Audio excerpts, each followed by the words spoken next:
Muy buenas noches, bienvenidos pueblo salvadoreño, ¿cómo están? En este viernes 8 de julio de 2022, yo soy Armando Godoy, un gusto que nos acompañe en este día donde vamos a estar conversando de hecho de todo lo que está haciendo el gobierno del presidente Nayib Bukele y sobre todo la agenda que está siguiendo el vicepresidente de la República, Félix Ulloa, a quien le damos la cordial bienvenida. Hoy tenemos el gusto de tener al vicepresidente de la República de El Salvador. Muy buenas noches, vicepresidente, bienvenido. Gracias, Armando, muy buenas noches y muy buenas noches a la audiencia. Por supuesto. Bueno, hablemos de hecho de esta iniciativa. El Salvador va a presentar un informe de la segunda revisión nacional voluntaria del proceso de implementación de los Objetivos de Desarrollo Sostenible. Esto, entiendo yo, va a ser el próximo 13 de junio en este foro político de alto nivel de Naciones Unidas en Nueva York y que obviamente el Salvador va a tener un papel protagónico. Cuéntenos más sobre este informe que se va a presentar. Bueno, mira, el informe, como reza su título, es un informe voluntario del país que vamos a presentar. Desde 2015. El Salvador estaba ausente en estos foros, no se cumplía con este compromiso y en esta ocasión, a partir de que el presidente Bukele, mediante un decreto ejecutivo, creó el Consejo Nacional de Desarrollo Sostenible a cargo de coordinar con todas las carteras de Estado y darle seguimiento al cumplimiento de los Objetivos de Desarrollo Sostenible, y decidió pues que lo presidiera la vicepresidencia de la República. A partir de ese momento asumimos dos tareas importantes para el Consejo. Una era elaborar el informe de desarrollo humano, el cual realizamos en coordinación con el Programa de Naciones Unidas para el Desarrollo, el PNUD. Lo presentamos este año. Lo titulamos de Bicentenario porque coincidía con el Bicentenario de la Independencia. Ahí pues se hizo un estudio, una revisión de todos los indicadores sobre el tema de desarrollo humano en el país y fue entregado a la nación, a las autoridades y a todo el público en general. Está colgado en la página de Naciones Unidas de la vicepresidencia. Y el segundo mandato era justamente el darle seguimiento al cumplimiento del ODS. Establecimos un consejo plural y los ministros y las demás entidades que participan en él señalaron el punto focal con el cual desde el Consejo empezamos a coordinar un trabajo de más de un año para ir revisando el cumplimiento de cada objetivo.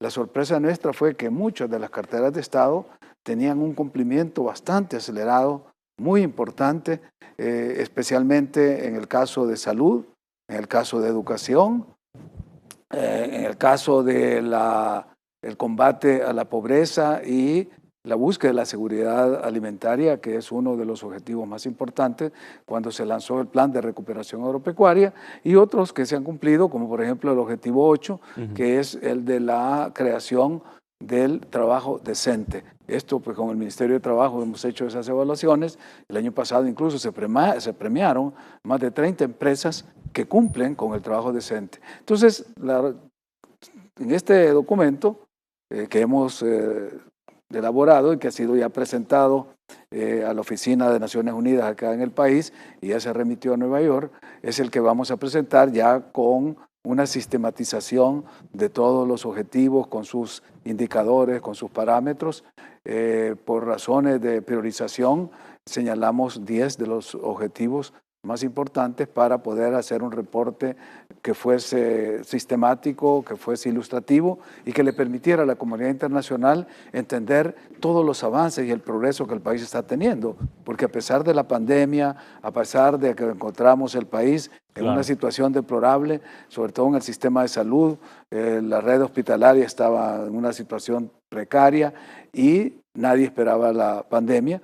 Eso nos sirvió como un estímulo para proyectarnos mejor y poder tener ahora uno de los sistemas de salud pública más importantes de la región. Así es que hay mucho que informar, mucho que presentar este nuevo rostro de El Salvador y quizás para terminar en esta primera parte, decirte que llevamos como mensaje principal, lo hemos hablado con el presidente de la República, a la comunidad internacional y especialmente a la comunidad de Naciones Unidas, el mensaje de que todo este cumplimiento de los objetivos de desarrollo sostenible y las estrategias que ya se están elaborando y que ya tenemos un plan estratégico para el desarrollo sostenible, ha sido posible y será posible si garantizamos la seguridad en nuestra sociedad, porque fue el principal problema que enfrentamos cuando llegamos al gobierno el 1 de junio, donde la vida de los salvadoreños estaba en riesgo periódicamente. Teníamos cifras de 2 dígitos de asesinatos diarios, y el haber implementado el Plan Control Territorial en sus 4 primeras fases, que es en las que se encuentran ahora, nos ha permitido en este momento desarrollar esta campaña que el presidente ha llamado, y nosotros hacemos eco, la guerra contra las pandillas. Y el resultado positivo que hasta la fecha se ha logrado es digno de compartirlo con la comunidad internacional para que haya una lectura adecuada y apropiada del significado y la magnitud de esta operación. Eso creemos nosotros que le va a dar un plus a todo el informe que vamos a rendir, porque le vamos a ofertar a la comunidad internacional un producto hecho 100% en El Salvador. El Plan Control Territorial y esta campaña que estamos llevando a cabo no tiene ni asistencia técnica internacional, no hay ninguna participación de otro estado, recuerdo, vicepresidente. es totalmente hecho con el talento salvadoreño, con la voluntad de los salvadoreños. Es la esencia del salvadoreño. Con la participación de nuestras instituciones, no solo desde el Ejecutivo, con la Policía Nacional Civil, que se ha destacado en esta campaña, con las Fuerzas Armadas, sino también con instituciones como la Fiscalía General de la República y el órgano judicial, que ha destacado una cantidad de operadores de justicia para poder aplicar dentro del Estado de Derecho la normativa que la Asamblea Legislativa ha modificado para poder hacer viable y operativos los instrumentos legales que permiten toda esta lucha contra el crimen. Así es que tenemos mucho que decir, mucho que informar, y nos sentimos pues orgullosos del trabajo que se está haciendo desde el gobierno del presidente Bukele. ¿Cómo se elaboró este documento, vicepresidente? Ya me decía usted, bueno, ha sido la esencia de El Salvador, ha sido en efecto de nuestro país que han salido los diferentes aportes, análisis, discusiones, y obviamente el texto en concreto ha sido precisamente de acá, de El Salvador, y no de fuera como ocurría antes. ¿Cómo se construye este documento? Este documento lo construimos en esa interacción con las distintas carteras de Estado. Se hizo una cantidad de talleres coordinados desde el Consejo de Desarrollo Sostenible, y tuvimos asistencia técnica de Naciones Unidas, del PNUD, que nos apoyó en la metodología y la sistematización de la información, sobre todo organizando las bases de datos que íbamos obteniendo de las distintas carteras de Estado, y en una visión, diría yo, bastante novedosa e inédita, y teniendo como horizonte la cobertura territorial de las acciones del Ejecutivo, también decidimos hacer la consulta con los gobiernos locales. Y en pantalla, de hecho, estamos viendo que son en total 75 instituciones y, bueno, involucran todos los sectores: sociedad civil, la academia, los sindicatos, toda la parte territorial, la cooperación y las gremiales.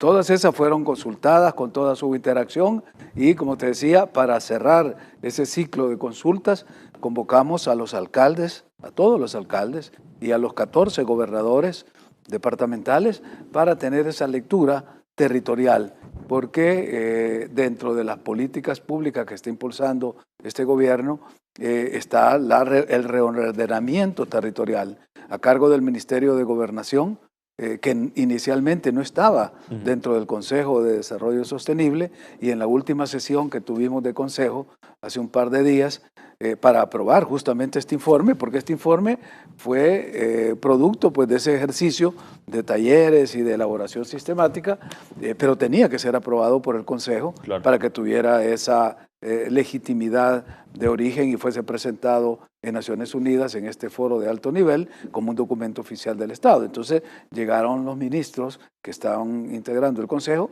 y además asistió el ministro de Gobernación para que en el pleno del Consejo se aprobara la incorporación del ministerio, porque hemos visto que es un factor fundamental para la política y la estrategia de desarrollo sostenible, porque esta se tiene que implementar finalmente en los territorios, y ahí es donde las alianzas con los gobiernos locales, pasando pues por estas correas de transmisión que son los gobernadores, y con la conducción del Ministerio de Gobernación, vamos a lograr estas políticas públicas que se van a implementar con esa visión de cumplimiento de estos objetivos. Además del tema de seguridad, que ya lo decía usted, que va a ser primordial, obviamente, ante la comunidad internacional, todo el exitoso plan control territorial, el régimen de excepción, obviamente, y todas las políticas de seguridad que se han implementado y que obviamente han llevado tranquilidad al pueblo salvadoreño. Además de todo este tema, ¿qué otros temas se van a llevar en agenda que obviamente merece ser escuchado en la comunidad internacional? Bueno, mira, el informe se presenta en el foro, porque esta es una metodología que ya está aprobada en Naciones Unidas, pero nosotros vamos a aprovechar la estadía en Nueva York para sostener una serie de reuniones bilaterales con diferentes agencias y departamentos de Naciones Unidas.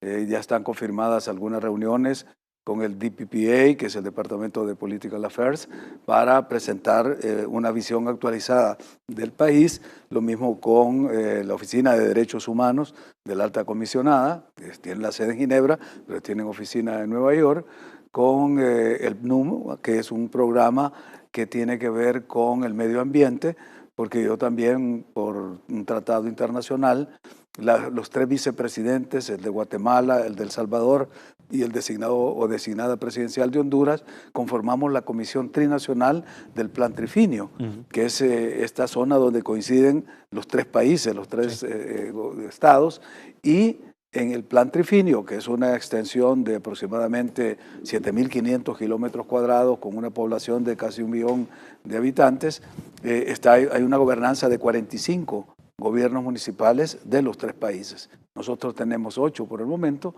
y hay todo un proceso de desarrollo integral del plan. Tenemos un plan maestro que fue patrocinado por el Banco Centroamericano de Integración Económica, el BCIE, el cual nos sirve de guía para ir implementando los planes puntuales de desarrollo en cada una de las áreas. Tenemos turismo, tenemos medio ambiente, tenemos el tema de aguas, y de hecho eso es lo que voy a ver ahora en Nueva York, porque ya estuve en Washington, en la OEA, por un proyecto de los fondos GEF, que son los fondos verdes, para del tratamiento, conservación, limpieza de las cuencas de los ríos que nacen en esta región. Pocos saben que ahí, en esta región del Trifinio, nacen los 3 ríos más importantes de los 3 países, el Motagua, el Ulúa y el Lempa. Y esas cuencas hídricas son las que tenemos que proteger. Allí también está la biosfera de Trifinio Mancomunidad, que ha sido pues declarada como Patrimonio de la Humanidad por la UNESCO y que tiene ahora la atención del gobierno del Reino Unido de Inglaterra, de la Gran Bretaña, que nos está apoyando en el desarrollo de estos ecosistemas. Tenemos también otra asistencia, de hecho acabamos de firmar un convenio y estamos activando mecanismos con el Reino de Marruecos. Italia también está interesada en colaborar en la región.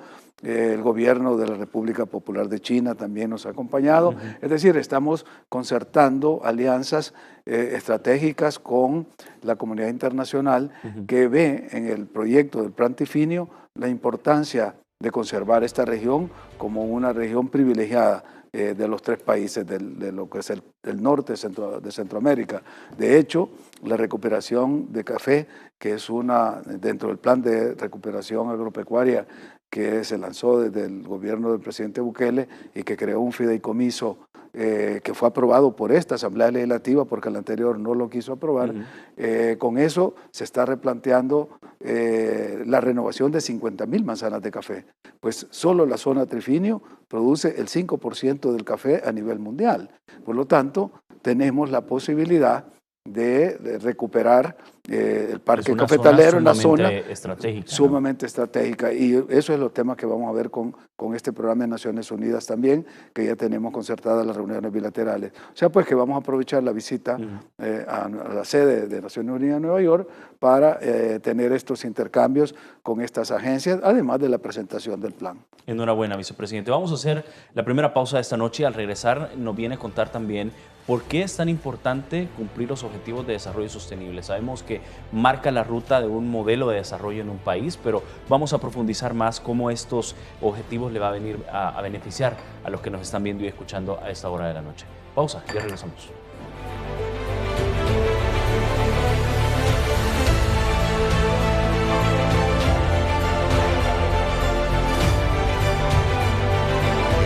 El Salvador, el periódico de mayor circulación nacional, llega ahora hasta la puerta de tu casa.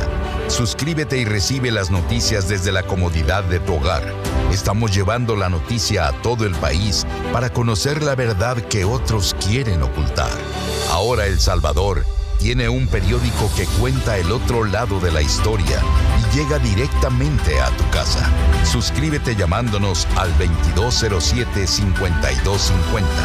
Diario El Salvador. Conoce el otro lado de la historia. Transfer 365 es el servicio innovador del Banco Central de Reserva para realizar tus transferencias y operaciones interbancarias a la hora que quieras. Disponible los 365 días del año y de manera gratuita desde tu celular. En su primer año, Transfer 365 permitió a los salvadoreños ahorrar $8.8 millones en comisiones por transferencias interbancarias. Para más información, sigue nuestras redes sociales. Visita nuestra página web www.bcr.gov.sb. Call Center 2281-8000. Busque ese servicio en la banca móvil de tu institución financiera.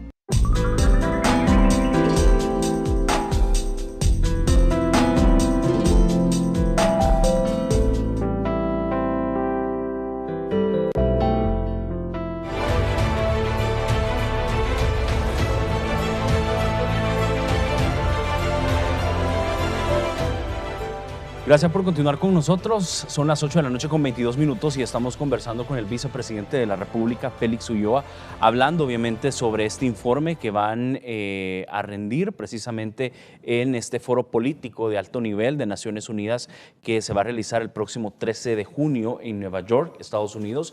Y este informe obviamente forma parte de la segunda revisión voluntaria del proceso de implementación de los Objetivos de Desarrollo Sostenible. Y muchos en casa, vicepresidente, se han de estar preguntando y han de decir, bueno, vicepresidente, ¿cómo estos objetivos de desarrollo sostenible marcan esta ruta hacia el modelo de desarrollo de El Salvador y cómo estos objetivos van a llegar a mi casa, a mi trabajo, a mi beneficio? Bueno, mira, de hecho ya están llegando. Cuando vemos en las gráficas y en toda la información que hemos recopilado, tenemos un alto grado de cumplimiento de los objetivos. Te mencionaba que habíamos priorizado 10, dentro de los cuales el 1, el 2, 3, 4, 5, 6, el 8, el 13, el 17 están a la cabeza. El primero, quizás para explicarle a las personas, Adelante. se trata pues de ponerle fin a la pobreza. Es el objetivo número 1. El 2 es hambre cero, o sea, pues combatir el hambre. Claro. Tercero es relativo a la salud. El cuarto a la educación. El quinto es igualdad de género. El sexto es agua limpia. Te contaba que el octavo es el que se refiere al trabajo decente, el número 13 que tiene que ver con la acción por el clima.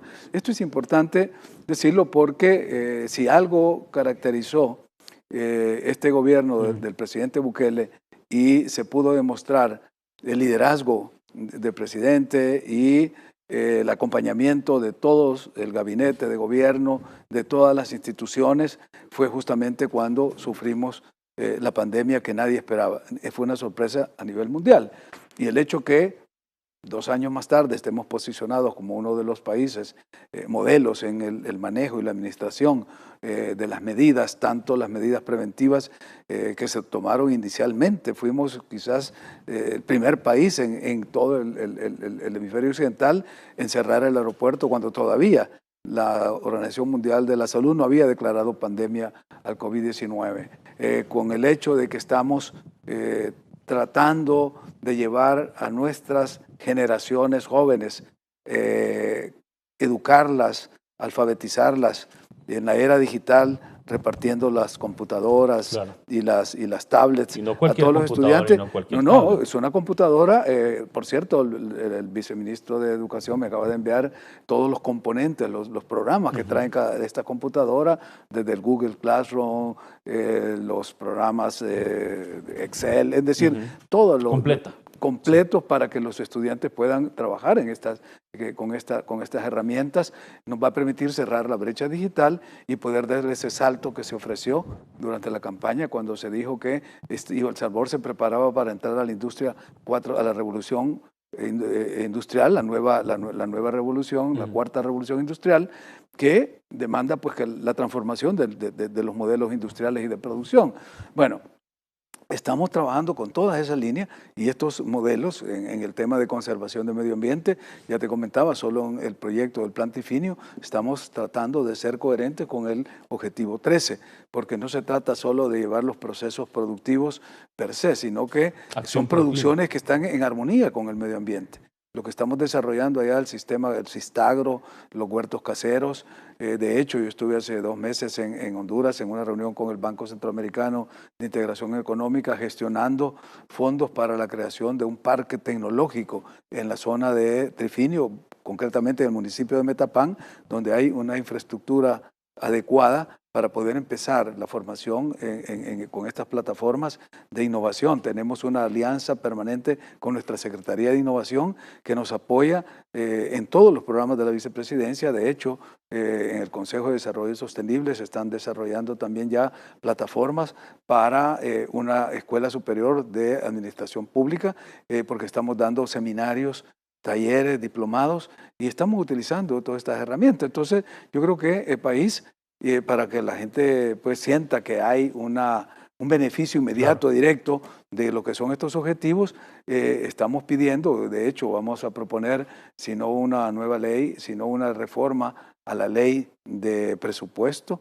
de la nación, para que cada cartera de Estado, al momento de estar ejecutando sus presupuestos, cada línea presupuestaria, diga a qué objetivo está impactando, ¿verdad? Es decir, con la ejecución de este programa o de este proyecto, estamos impactando el objetivo 3, el 5, el 4, para que automáticamente vayamos teniendo ya el reporte y cuando querramos hacer una evaluación o un informe, pues la información esté ordenada y sistematizada. Eso es lo que hemos logrado en este esfuerzo que, como te repito, desde 2015 no se llevaba a cabo. Ahora pues ya lo tenemos sistematizado y es un logro pues de esta administración.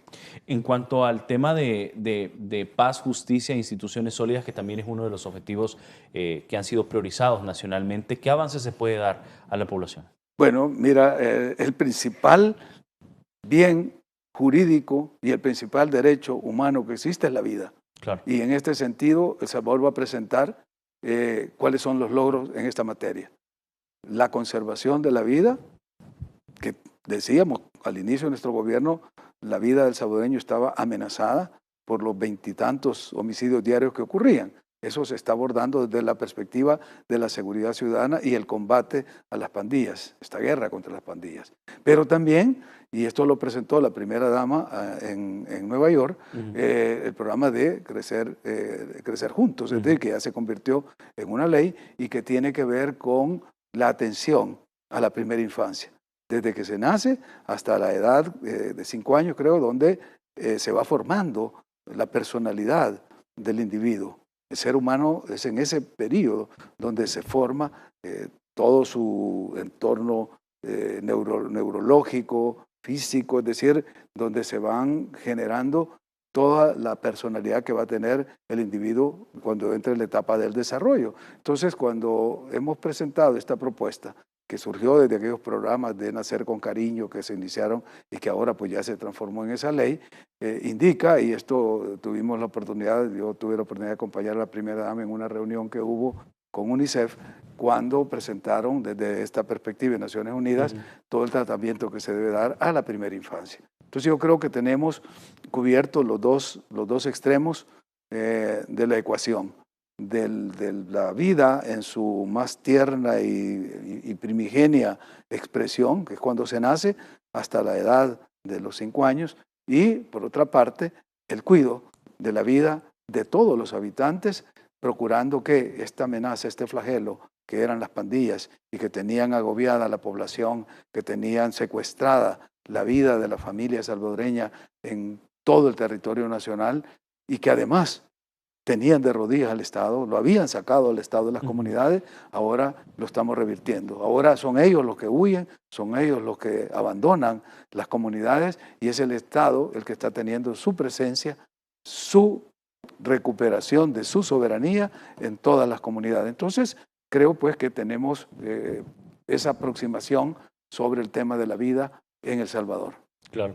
Hay otro objetivo también que me llama mucho la atención y que obviamente ha sido priorizado nacionalmente y es el 6, agua limpia y saneamiento. Se ha dado avances importantes desde la llegada del gobierno del presidente Nayib Bukele en este tema. Sí, por supuesto. Recordemos que durante años estuvieron proyectos de las leyes del agua en la Asamblea Legislativa que por razones de carácter político, partidista, nunca se consensuaba ni se llegaba a acuerdos.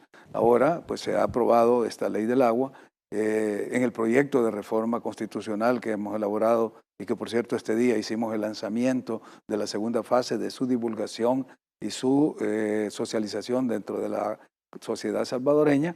El tema del agua limpia, que es el objetivo número 6, es fundamental. Y en el caso del trifinio, como te decía, es una de las joyas que más tenemos que cuidar, porque el río Lempa nace en esa zona. Nace en Guatemala, pasa por Honduras y luego llega a El Salvador. O sea, aguas abajo, nosotros somos los recipientes del mayor caudal de ese río.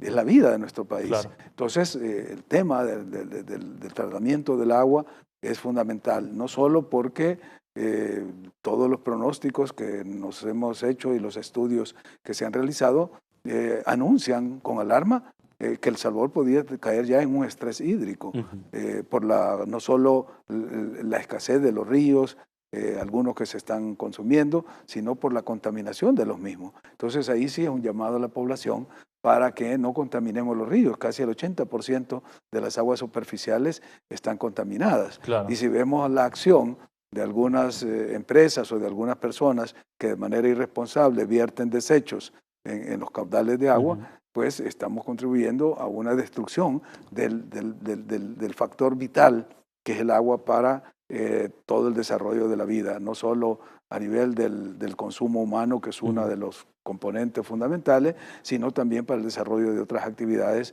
de carácter agrícola, industrial, etc. Y me imagino que también ha de decir mucho este informe cuando se habla del objetivo 3, que es salud y bienestar. Hay una apuesta grande, obviamente, en temas de salud de parte del gobierno del presidente Bukele, pero sobre todo en el marco de una pandemia como el COVID-19. Sí, y ahí es donde decíamos inicialmente pues que tuvimos la fortuna de que la pandemia, que nadie la esperaba y que cayó de sorpresa para todo el mundo, en El Salvador encontrara un gobierno con un liderazgo fuerte, que no obstante los obstáculos que se pusieron, tanto de carácter legal, recordemos cómo una sala de lo constitucional que estaba en esa época, iba declarando inconstitucional toda una serie de medidas que desde el Ejecutivo se iban implementando y que al final fueron las que nos permitieron evitar que cuando el virus estaba en su etapa comunitaria y que circulaba, el hecho de habernos restringido la circulación permitiera que no tuviésemos que lamentar todos los muertos que países vecinos han lamentado. De hecho, la tasa de mortandad en ese periodo es de las más bajas, es la nuestra, la de El Salvador, pero porque se tomaron esas medidas. Luego la previsión para adquirir las vacunas. Con suficiente anticipación se hicieron las compras y fuimos de los países que primero tuvimos el acceso a las vacunas y pudimos vacunar el alto porcentaje de la población. Recientemente, hablando con unos funcionarios de Naciones Unidas que me visitaron el despacho, nos decían que sorprendentemente El Salvador está en los estándares más altos del manejo de la vacunación que señala la OMS. Estamos con el 65%. Es decir, ya estamos con la administración de la cuarta vacuna, fuimos los primeros en vacunar a los menores de edad y de manera solidaria, como ha caracterizado este gobierno, compartimos con otros países hermanos y aquí en El Salvador se han vacunado de manera gratuita a más de 30,000 extranjeros. Entonces, que no cualquier país tiene ese gesto. Ese gesto, claro. ¿No? Y además la capacidad también para poder hacerlo. Por supuesto, es decir, la previsión con la que se manejó esta pandemia permitió que tuviéramos, primero, y lo recuerdo porque me tocó andar en la pandemia en varios hospitales del oriente, del occidente del país, y ver las condiciones en que se encontraban los hospitales. Tener que llevar colchonetas para que los médicos que se quedaban ahí, el personal de enfermería, es decir, todo el personal de primera línea, que nuestro reconocimiento a este personal que fueron los héroes de esas batallas contra el virus, los sacrificios que tuvieron que hacer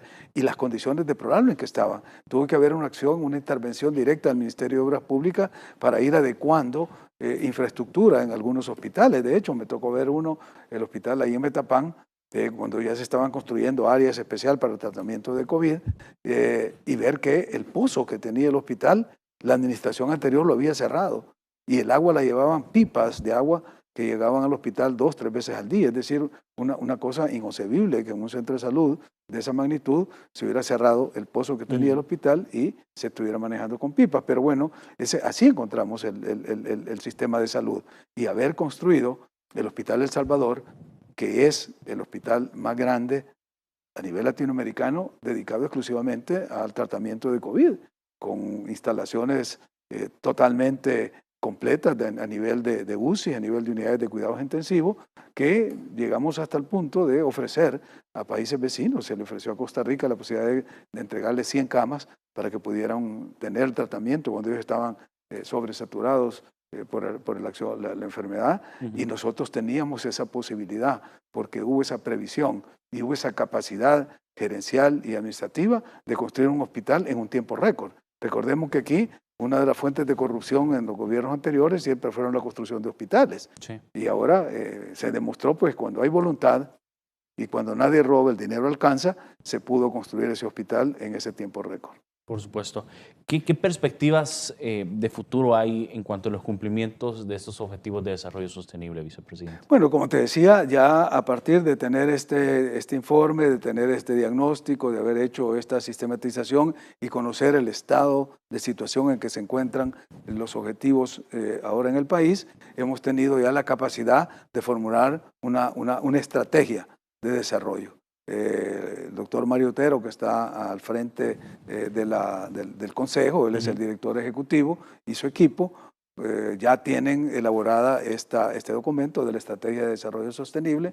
Creemos que una vez lo validemos con otros actores importantes, lo vamos a someter al Consejo para que sea aprobado y luego compartirlo con todos los actores importantes de las instituciones del Estado, pero también, como tú veías en el esquema, con la academia, que tiene un rol importante dentro del Consejo, con instituciones de la sociedad civil que trabajan en temas de desarrollo, y hemos incorporado como un actor fundamental a los gobiernos locales, porque al fin y al cabo esto tiene que llevarse a las comunidades, y las comunidades están bajo los gobiernos locales, son ellos los que conocen exactamente cuáles son las necesidades del terreno, claro. Y por eso los estamos incorporando, y por eso acordamos en la última sesión del Consejo incorporar al Ministerio de Gobernación y Desarrollo Territorial para que tengamos esa interacción directa con los territorios. Una vez se presenta el documento, ¿qué paso va a seguir en Naciones Unidas? Es decir, ¿se presenta, se refuerza la implementación, o cuáles son, quizás para entender la cronología, vicepresidente, cuáles son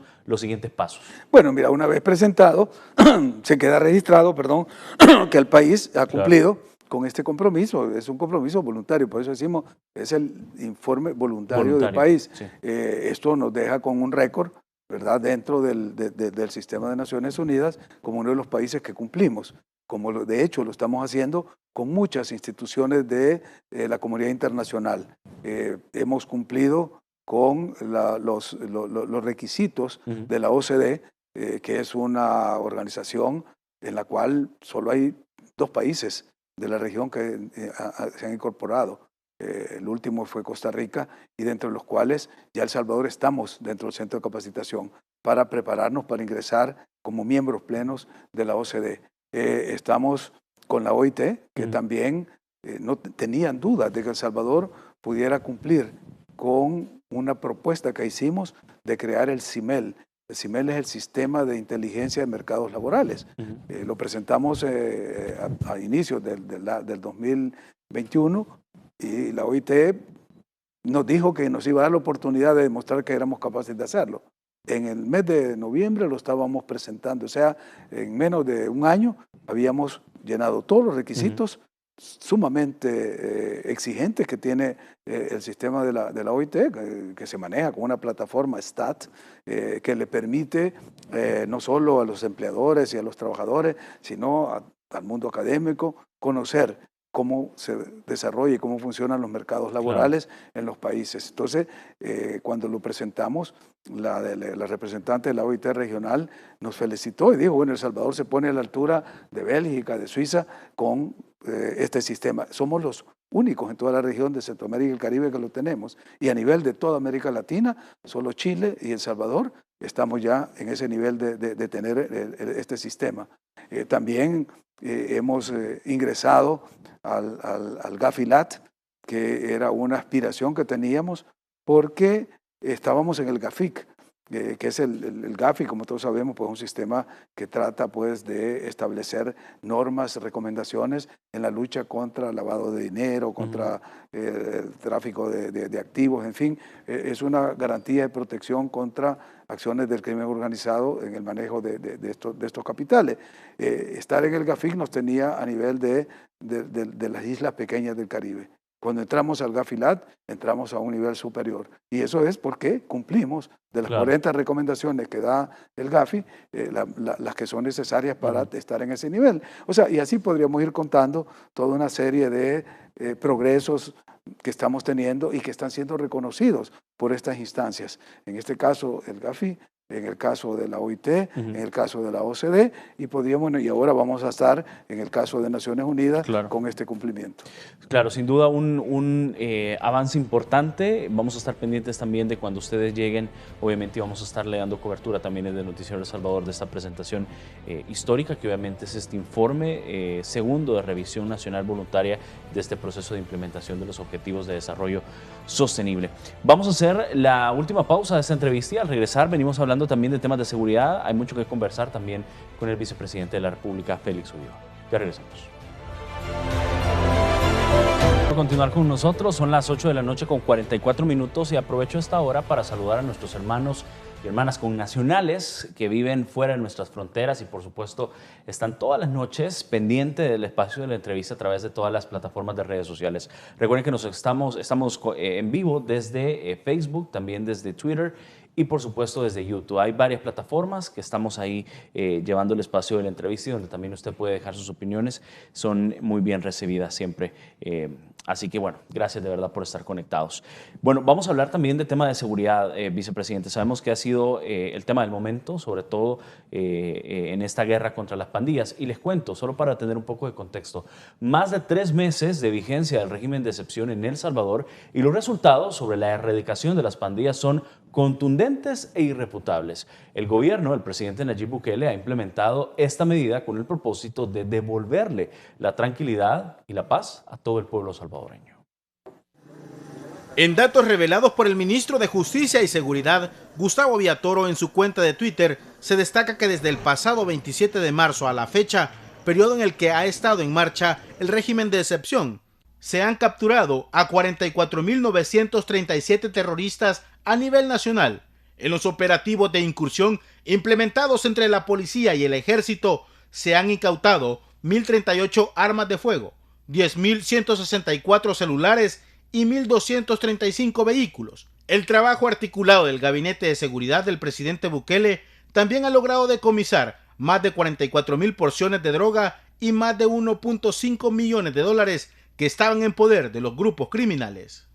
Esto es una evidencia de los resultados positivos y contundentes que se están obteniendo para erradicar a las pandillas que surgieron y se fortalecieron por los gobiernos anteriores, causando luto y dolor a las familias salvadoreñas que ahora están viendo una nación en paz y sin grupos terroristas. El ministro de Justicia y Seguridad en su publicación agregó que con la ayuda de Dios, el liderazgo de nuestro presidente Nayib Bukele y el apoyo de los salvadoreños honrados, seguiremos enfrentando a los terroristas.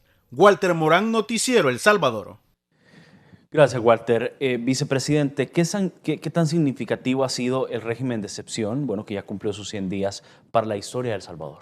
Mira, lo he dicho yo en repetidas ocasiones, sobre todo cuando vino y me visitó el representante del CICR, del Comité Internacional de la Cruz Roja, donde le explicaba que esta operación que se está llevando a cabo y con el nombre de guerra contra las pandillas, porque realmente es una guerra, Claro. es una guerra que ha declarado el Estado contra las pandillas en defensa del pueblo honrado y trabajador.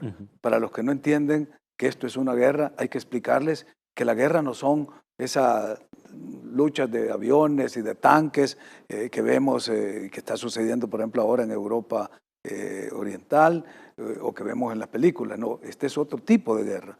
Estas guerras son sui generis y cuando el Estado de El Salvador decide lanzarla, lo hace con una base no solo legal y constitucional, porque se decreta el estado de excepción a partir de una facultad constitucional que tiene la Asamblea Legislativa a petición, a solicitud del Ejecutivo, y se suspenden ciertas garantías constitucionales para permitir la acción de la fuerza pública en el combate a la delincuencia, que en este caso es el enemigo. Es decir, las pandillas son el enemigo del pueblo salvadoreño. Y además se hacen unas reformas de carácter legal en cuerpos normativos como el Código Penal, el Código Procesal Penal, que permite también que se implementen estas medidas dentro de un Estado de Derecho. Es decir, vamos construyendo una estrategia de combate a este enemigo brutal, terrible, como eran estas pandillas, de la manera que asesinaban al pueblo y lo tenían sometido, y ahora pues es una guerra prácticamente de liberación de las comunidades. Además de este marco interno de carácter normativo, constitucional y legal, existe todo un marco doctrinario a nivel del derecho internacional. El derecho internacional humanitario permite y reconoce que haya una declaratoria de guerra de un Estado, y no solo contra otro Estado, porque normalmente dicen, no, es que aquí no hay guerra porque no estamos peleando con otro Estado. No, no. El artículo 3 común de los 4 convenios de Ginebra regula los conflictos de carácter interno en los Estados. Por lo tanto, son leyes de la guerra. Se conocen los convenios de Ginebra, que es el jus in bello, o sea, el derecho en la guerra. Pero el Estado, cuando declara la guerra, lo hace apelando al jus ad bellum, o sea, el derecho a la guerra, que tiene ciertos condicionamientos según el derecho internacional humanitario, que son condiciones que deben de cumplirse para que la guerra que se va a desarrollar, que se va a desatar, sea una guerra justa de parte de quien la declara, en este caso el Estado. Claro. Y las condiciones son esenciales, básicas. Primero, que haya una autoridad legítima, que es la que lo declara. Segundo, que tenga como objetivo conseguir la paz. Aquí hemos dicho que estamos buscando la paz interna, que estas bandas y estos grupos criminales la han alterado, afectando a las comunidades. Segundo, que sea la última ratio. Por supuesto que ya se han ensayado aquí múltiples formas de combatir las pandillas y todas han fracasado. Desde los proyectos de los años 2000 de mano dura, super mano dura, etcétera, hasta las treguas que se hicieron de manera ilegal y de manera antiética y que permitió que las pandillas se fortalecieran. También implica de que haya un uso racional de la fuerza. Si algo ha caracterizado el éxito de esta operación, ha sido ese uso racional y proporcional de la fuerza frente a este enemigo. Si tú ves, con esa magnitud, acabamos de ver las cifras, casi 45,000 detenidos. Exacto. Y no ha habido derramamiento de sangre, no ha habido matanzas, que era lo que muchos esperaban para empezar a acusar al Estado salvadoreño de un Estado agresor o violador de derechos humanos. Bueno, y estamos viendo, de hecho, vicepresidente, perdón que lo interrumpa, y el pueblo salvadoreño, el régimen de excepción, los resultados, 44.933 terroristas capturados, hablamos de 1.038 armas solo en este régimen de excepción, 1.235 vehículos que han sido decomisados, que antes servían para la delincuencia, la extorsión y otro tipo de delitos que ahora obviamente han sido confiscados, y más de 10.164 celulares, 1.5 millones de dólares en efectivo, algunos incluso contados en moneditas y centavos, y más de 44,000 porciones de droga solo en el régimen de excepción. Bueno, eso te da la magnitud del enemigo que estás enfrentando. Es decir, es una fuerza organizada que tiene estructura, que tiene mandos, que tiene inteligencia, que tiene recursos, dinero, que tiene vehículos, que tiene armamento pesado, que tiene hasta campamentos. Es decir, estás enfrentándote a un enemigo que, como decíamos, tenía de rodillas al Estado. Y con este gobierno las cosas han cambiado y ahora son ellos los que salen huyendo. Claro. Por supuesto, entre estos casi 45.000 detenidos, habrán personas que estaban en el momento equivocado y a la hora equivocada y fueron capturados, pero se están liberando los que no tienen ninguna relación con las pandillas. Tengo el último informe del Procurador de Derechos Humanos, cuando se cumplieron los 3 meses del estado de excepción, y me decía que eran alrededor de 2.600 y tantas las denuncias que se habían puesto en la Procuraduría de personas que sostenían pues que sus familiares habían sido capturados y que no tenían ninguna relación con los grupos criminales. Estos casos se van tratando y se van liberando quienes no tienen nada que ver.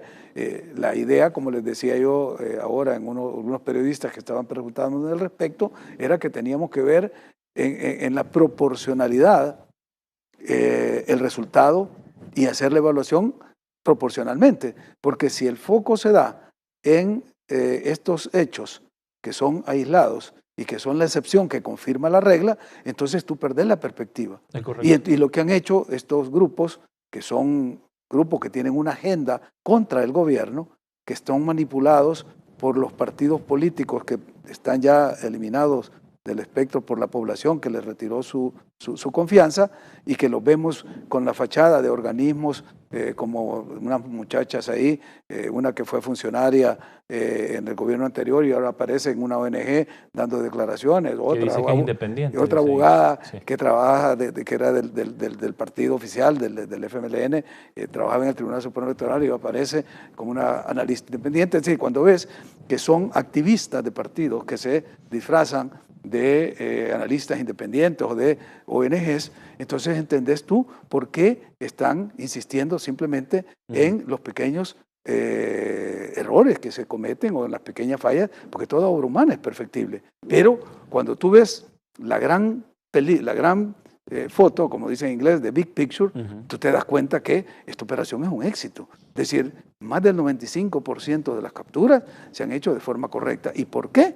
Y esta es otra explicación que hay que dar, porque muchos dicen, ¿y por qué hasta ahora vinieron a activar este plan? Porque el plan de control territorial no funcionó. Al contrario, esto se está llevando a cabo como éxito por las 2, 3 etapas previas con las que se trabajó en el plan control territorial en las comunidades, cuando en la fase 1 el Estado llegó a la comunidad, cuando en la etapa 2 llegó con los servicios públicos, cuando en la etapa 3, que es la que bloqueó la asamblea anterior porque era la que iba a permitir el equipamiento de las fuerzas del orden, y negaron ratificar el préstamo de 109 millones que había dado el BCE, y hasta que esta asamblea, que fue electa el 1 de mayo del año pasado, aprobó esos fondos. Ahora la policía y el ejército tienen los equipos que no tenían en esa ocasión. Y que les ha salvado la vida. Bueno, hay un caso de un policía que con el soldado que con el casco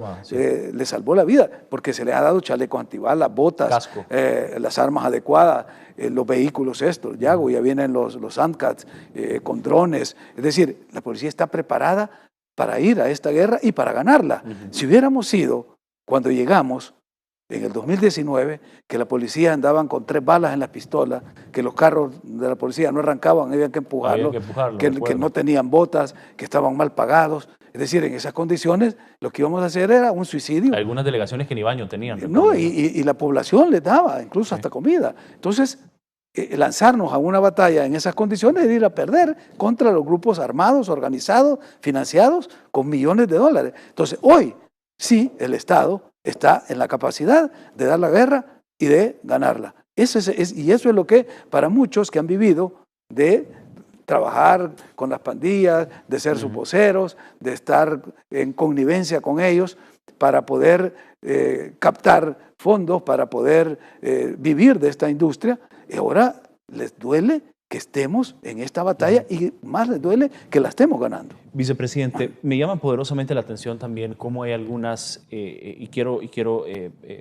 no hemos hablado de este tema con usted, ver su postura sobre estas organizaciones disque que velan por los derechos humanos, que han tomado agenda a favor de las pandillas y en contra del gobierno en esta guerra contra las pandillas.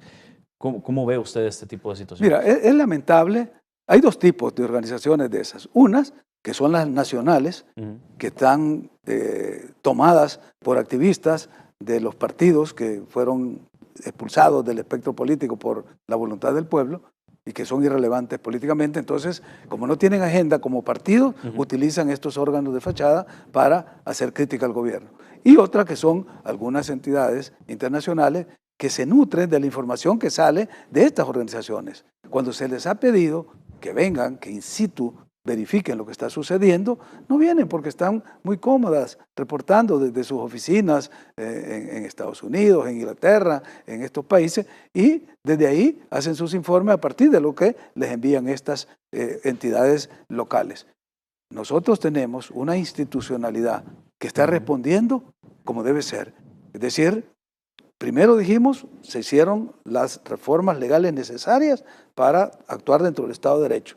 Segundo, se preparó no solo a la policía con este equipamiento que hemos hablado, comunicaciones, seguridad para intervenir y capturar, pero también la Fiscalía General de la República se ha destacado porque ha tenido que tramitar miles y decenas de miles de casos para llevarlas al órgano judicial. Y ahí mi reconocimiento también al órgano judicial, a los operadores de justicia que tienen que tramitar todas estos casos que se están sustanciando en los tribunales especiales y que por ahora están ya cerca del 80% de los detenidos, los que están bajo detención provisional, es decir, ya están a la orden de los jueces con evidencias suficientes, porque eso fue uno de los hechos que se necesitaba modificar dentro de las garantías suspendidas por el régimen de excepción, y era la de la detención administrativa, que eran 72 horas. Pero ¿qué pasaba en el pasado?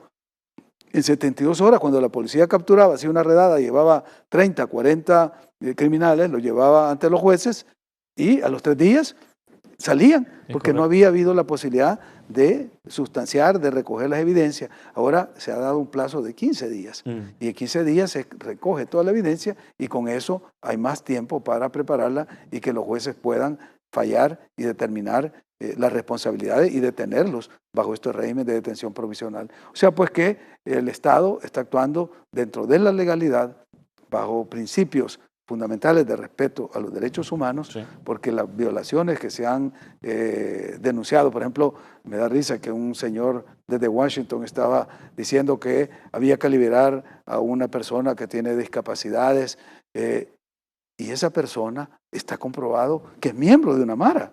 Es decir, el hecho que tenga una discapacidad física no le libera de su vinculación criminal con una organización criminal y por lo tanto tener responsabilidad penal. Y este señor, sin saber, porque está posiblemente muy cómodamente en su oficina en Washington, está pidiendo que se le libere. Esas son las cosas que da tristeza porque yo he sido toda mi vida un defensor de los derechos humanos, he trabajado en la época del conflicto defendiendo trabajadores, presos políticos de la dictadura, defendiendo los derechos humanos, promoviéndolos, porque era necesario hacerlo.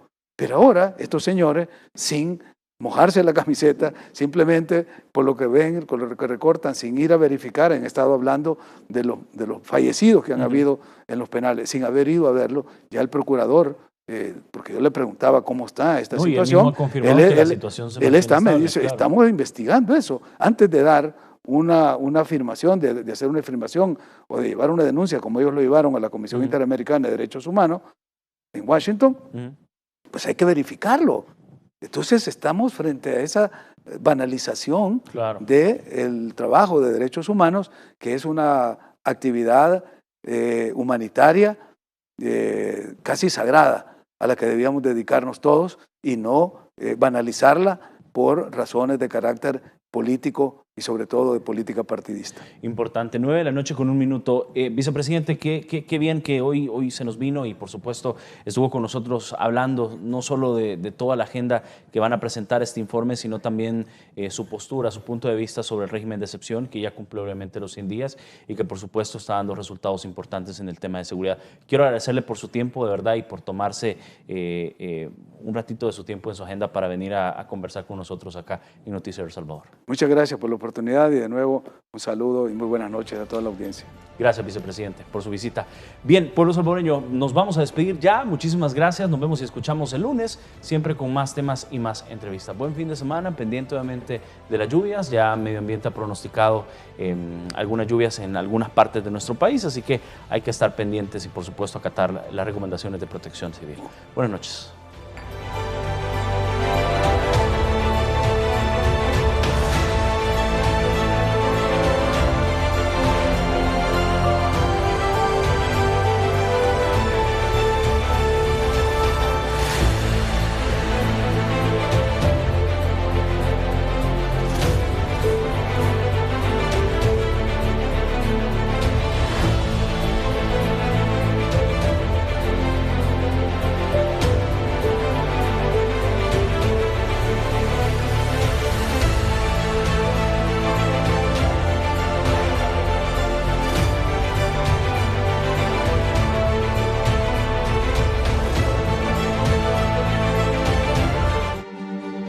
Este es el principio de algo grande.